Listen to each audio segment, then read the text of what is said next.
Olá, eu vou apresentar um trabalho, um artigo, para o mestrado em Ciência dos Alimentos, para a Universidade Federal da Fronteira Sul, para o componente curricular de Química de Alimentos.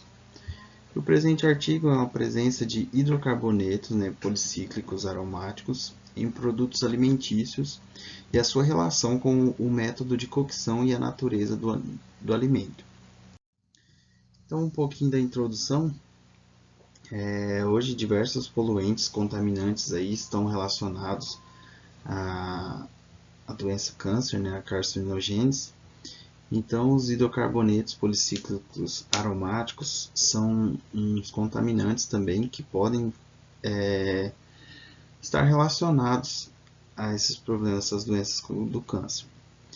Então, eles podem ocorrer de forma com penetrar no organismo através do trato gastrointestinal, dos pulmões, ou serem absorvidos também pela pele, E as incidências dele podem acontecer por conta da queima de combustíveis, processo de defumação e cocção, o cozimento de carnes, assamento, as frituras sob temperatura extremamente elevada, a fumaça de tabaco e o consumo de óleos vegetais, que também está atribuída às frituras. Então, uma grande preocupação com esses contaminantes que estão aí na superfície dos alimentos, então gera uma preocupação aí com a segurança desses alimentos,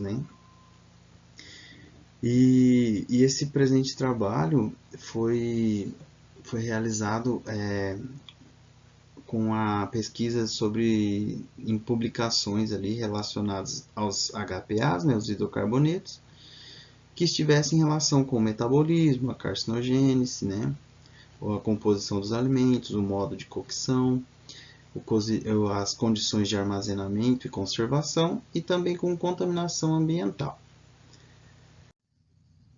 Então, essa primeira tabela aqui mostra para a gente os 16 principais hidrocarbonetos ali categorizados pela Agência de Proteção Ambiental Americana e uma classificação aí segundo a Agência Internacional de Pesquisa do Câncer.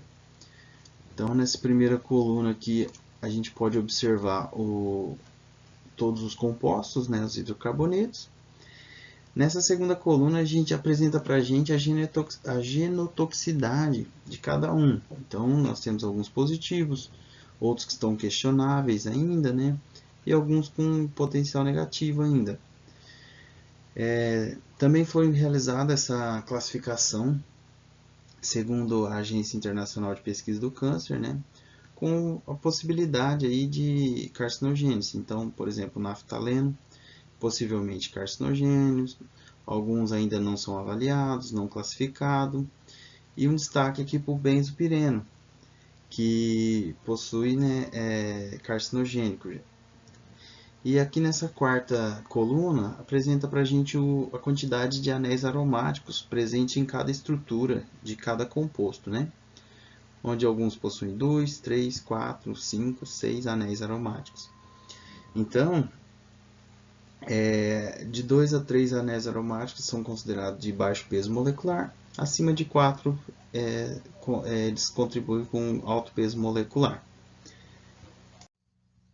Então, vou falar um pouquinho dos aspectos gerais na formação dos HPA.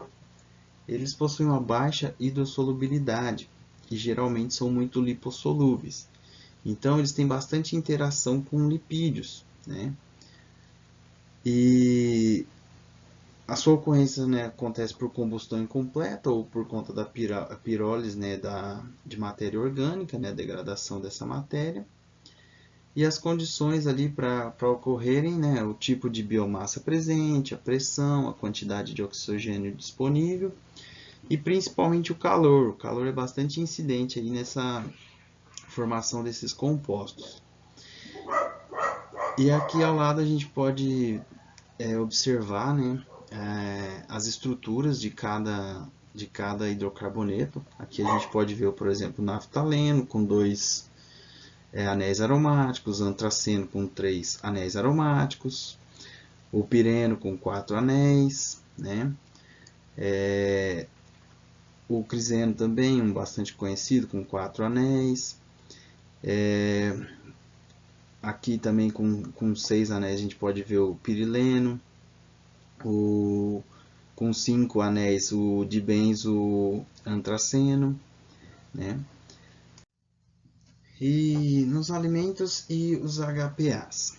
Então aqui os autores trouxeram para a gente uma tabela resumida, né, com, com os subtópicos relacionados ao artigo e algumas alternativas ali para reduzir ou prevenir a contaminação dos alimentos, né, com a utilização por conta desses compostos. Como, por exemplo, no óleos vegetais, né, a utilização de um carvão ativado no processo de refino pode contribuir aí para sequestrar esses hidrocarbonetos, né, prevenir a secagem artificial dos grãos, para laticínios, evitar que as vacas de lactação consumam pastagem contaminada. No modo de cocção aqui, métodos de cocção que não exponham diretamente o alimento à chama, né, ou até mesmo à fumaça. Expor a área com menos gordura para grelhar. Contaminação ambiental também, né, cultivar frutas e vegetais distantes de estradas e áreas industriais. Os óleos vegetais, né, como eu disse, eles são lipossolúveis. Então eles têm bastante interação com esses hidrocarbonetos. E quanto maior o seu peso molecular, maior quantidade de anéis, maior será a afinidade, né? Então ele é um veículo para os hidrocarbonetos, né, os óleos, e também contribui para o aumento da velocidade da absorção do intestino. Então os óleos mais consumidos, né, são óleo de milho, de soja, de oliva, de girassol. E a contaminação se dá por conta do crescimento de culturas, né, no solo e contaminado, a deposição de HPA durante o período de crescimento das culturas e a ineficiência dos processos de refino. Então, esses hidrocarbonetos eles estão presentes geralmente na superfície dos alimentos. Então, após a extração do óleo, né, pode estar transmitindo para o óleo. Aí, se fizer um refino, né, por exemplo, aqui no Brasil é utilizado bastante o refino com um tipo de argila, mas não é tão eficiente. E a utilização, às vezes, de um carvão ativado pode contribuir para o sequestro desses hidrocarbonetos, desses contaminantes. Então foram realizados alguns estudos, né, onde utilizaram óleos de milho, de girassol e de oliva. Encontraram 9 tipos de contaminantes, né, desses hidrocarbonetos, e um grande destaque para o benzoapireno, onde nos óleos de milho foram encontrados 10 vezes mais do que o valor aceitável, né, que traz a legislação internacional. E os óleos tanto de girassol e de oliva não apresentaram esse contaminante, né, que já é carcinogênico. Porém, também apresentaram contaminações, mas não desse hidrocarboneto. Também os óleos de soja, né? Aqui no Brasil, como o território é bastante grande e eles utilizam a queima de madeira, né, para a secagem desses grãos, a contaminação deles pode estar influenciada por causa da fumaça, né? E pode transferir para os grãos e também por conta do uso de calor artificial. A legislação brasileira hoje só traz para a gente, né, a legislação de um óleo de bagaço de azeitona, que o valor aceitável é de 2 microgramas por quilo, né? Defumação artificial, que é de 0,03 microgramas por quilo, e da água potável, que é 0,9 microgramas por litro. Então, ainda se baseia bastante na legislação internacional, né? O Brasil ainda não tem uma legislação específica para alguns tipos de alimentos, né? Então, a legislação internacional, como é usada como parâmetro, ela pode ser ocorrida, né? Por exemplo, o benzopireno pode estar entre 2,0, né, microgramas por quilo Ou então, a soma desses 4 hidrocarbonetos aqui não pode passar de 10 microgramas por quilo, que é a quantidade aceitável, né? O antraceno, o pireno, o fluoranteno e o criseno. Vou falar um pouquinho dos laticínios, né? Como a ocorrência desses contaminantes podem estar presentes na superfície dos alimentos, dos vegetais, então a ocorrência na dieta das vacas pode ocorrer por conta de alimentação, a dieta aí com contaminantes, né? Então os HPAs ingeridos, né, podem ser transferidos para o leite da vaca, devido à sua capacidade de atravessar a barreira entre o sangue e a glândula mamária. Então, os processos de leite, processamento térmico, né, que é utilizado, podem contribuir para a incidência desses compostos, né? Como eu falei no início, o calor é um dos principais atributos aí para a geração desses compostos, né? Então, por exemplo, assim, leites com esterilizados, leites pasteurizados, leite UHT, eles apresentam maior contaminação com os hidrocarbonetos, contra os HPAs. Foi realizado um estudo, né, onde utilizaram leites in natura, leites pasteurizados e leite UHT. Os com tratamento térmico todos apresentaram maior contaminação, né, em relação ao in natura. O in natura também apresentou, porém, menor contaminação, né? Também foi realizado um estudo onde utilizaram leite integral e leite desnatado, né? E como eu havia dito, como ele tem maior interação com lipídios, o leite desnatado apresentou menor interação, menor contaminação com esses hidrocarbonetos. Um outro estudo também bastante interessante foi realizado com queijos defumados, onde, dependendo da posição de cada queijo, dos queijos apresentavam a quantidade de contaminante. Por exemplo, um queijo em contato direto com a fumaça, ele apresentou uma maior contaminação. Já os queijos que não tinham tanto contato próximo, apresentou uma menor contaminação. Então, está relacionado também, né, com a direta, né? Por exemplo, uma fumaça direta, uma fumaça um pouco, né, indireta. Os alimentos com alto teor de carboidrato, né? Dentre os alimentos com alto teor de açúcar, né, a gente pode falar da cana-de-açúcar. E fizeram alguns estudos em relação ao caldo de cana, né, na cidade de Ribeirão Preto e de Campinas. E extraíram esse caldo de cana, de canas provenientes da queimada, né? E fizeram também de canas sem a queima, né? Canas ali entre safra, onde elas não foram queimadas. E as canas provenientes com a queima, né? Elas apresentaram maior contaminação de hidrocarbonetos, né? E do que comparando com as não queimadas.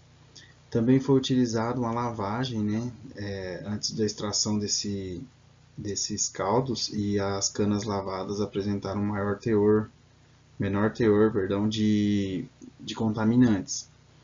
Também foi realizado alguns estudos, né, contra a rapadura, por ser um alimento aí bastante consumido, né, em algumas regiões do Brasil, e principalmente utilizada em algumas refeições escolares, né? Então ela apresentou 95% das amostras contaminantes, né? Onde o pireno e o antraceno foram os principais contaminantes encontrados, né, dos hidrocarbonetos.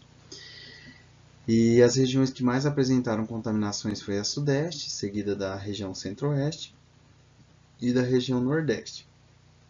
Então, os autores citam também, né, que poderia estar contribuindo, assim como nos caldos de cana, né, uma lavagem, aí um controle de qualidade, né, mais apurado, pode contribuir também com a diminuição nessa contaminação. E por conta desse estudo, provavelmente não foi adequado o controle de qualidade utilizado para essas rapaduras. Então, sobre a legislação brasileira, né, para esses estudos foram utilizados parâmetros aí internacionais, né, pois a legislação brasileira não apresenta parâmetros, né, e o estudo se torna um pouco complicado, porque os parâmetros foram utilizados para outros tipos de alimentos, não a rapadura, né, que é mais consumida aqui no Brasil. Alguns parâmetros também para cereais, né, foram feitos alguns estudos na China, né, pois os cereais eles têm menos contaminantes que os óleos, como a gente já veio falando. Mas na China eles apresentaram o arroz algum potencial de contaminação, e uma preocupação grande é com o Brasil, né?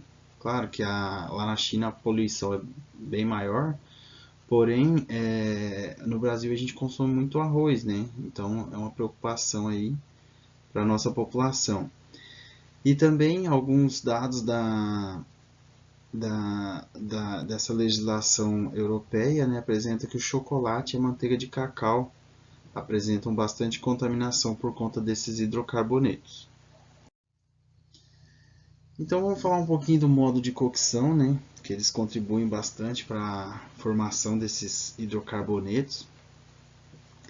E aqui nessa figura a gente pode apresentar aqui a forma de cocção, né, como por exemplo o assado e grelhados, né, onde os assados aí levam uma vantagem na diminuição dessa contaminação, já em cima dos grelhados. Porém, os fritos possuem maior quantidade de contaminação, né?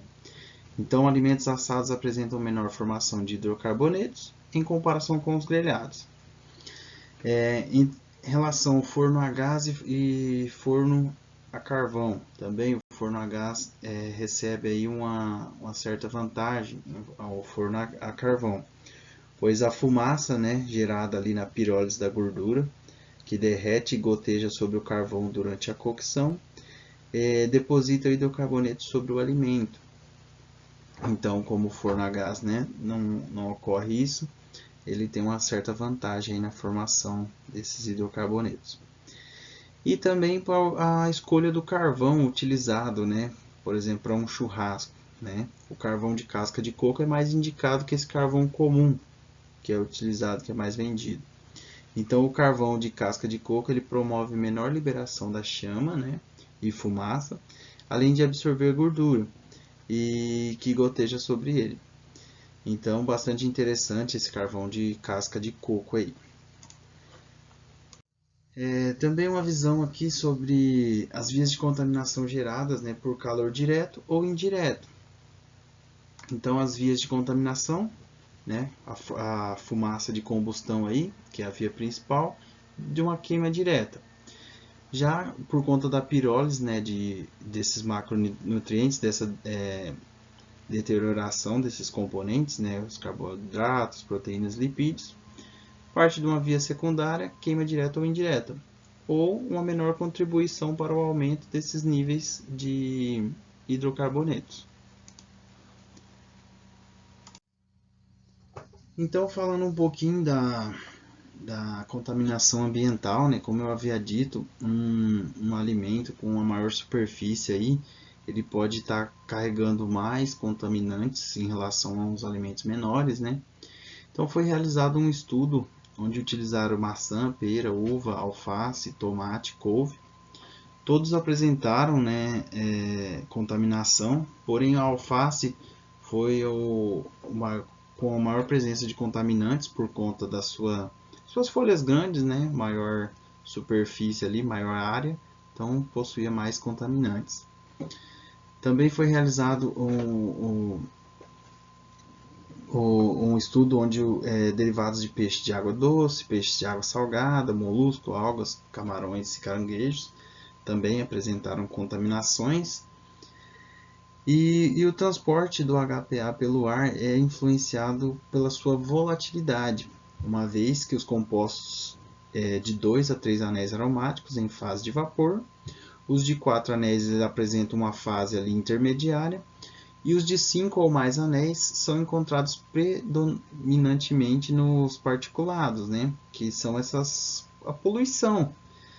Eles podem estar aí nessa poluição, então eles estão presentes nessa poluição, na fumaça aí, induzida por indústrias ou, né, pelas queimas, e pode estar aí contribuindo para a incidência desses hidrocarbonetos. E uma conclusão, né, dos alimentos que a gente vem falando, os alimentos a gente pode perceber que alimentos com maior teor ali de gordura, eles apresentam uma maior contaminação, né, por conta de ser dessa afinidade entre os hidrocarbonetos e os lipídios. E também a gente percebeu que o modo de preparo está relacionado, né, podendo uma chama direta, uma fumaça direta pode estar relacionado aí à formação desses hidrocarbonetos. E ali um pré-tratamento antes desse assamento, desse cozimento aí dos alimentos pode estar contribuindo para a diminuição, né? Por exemplo, a utilização de algum ácido pode contribuir para a não incidência desses contaminantes. Marinar uma carne antes de cozinhar ela, da cocção, pode contribuir. E também a gente leva em consideração a legislação, né? Pois a legislação brasileira ainda tem poucos padrões ali e necessita de mais estudos, né? Uma legislação acho que mais única aqui para os alimentos consumidos aqui, produzidos aqui, para a gente ter o nosso próprio parâmetro para estar trabalhando e identificando esses contaminantes e prevenindo, né? Diminuindo essas contaminações. E aqui é a referência que eu usei para alguma imagem no trabalho. E obrigado.